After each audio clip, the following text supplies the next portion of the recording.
really liked his footwork and his balance and his ability to go and get the basketball. But the numbers are higher than what we would have anticipated. And then offensively, man, he's just got a good feel for how to play. And he's up until the Villanova game, he shot the ball well. He was shooting it close to 40% before the 1 for 9 against Villanova. So through 6 games, he had shot the ball well from the 3-point line.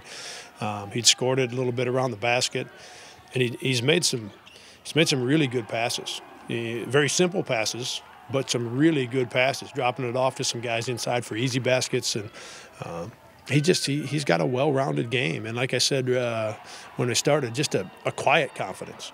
He's not an outwardly emotional, wear all of it on his sleeve kind of guy, but he's competitive. And I think you see that most. He doesn't take plays off when it comes to rebounding. He goes every time at both ends of the floor, and that I think tells that tells the story. That tells you how competitive a guy is. If he's going every single time and is not taking any plays off, and so he's doing great. And as I've alluded to, it's had an impact on his teammates. Obviously it's helping our team.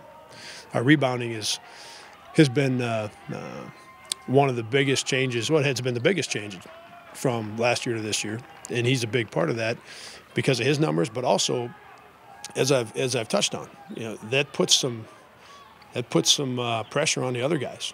Bennett, Clint, whomever else, that puts some pressure on those guys to do their job, and the guards to block out. So that, he's off to a good start.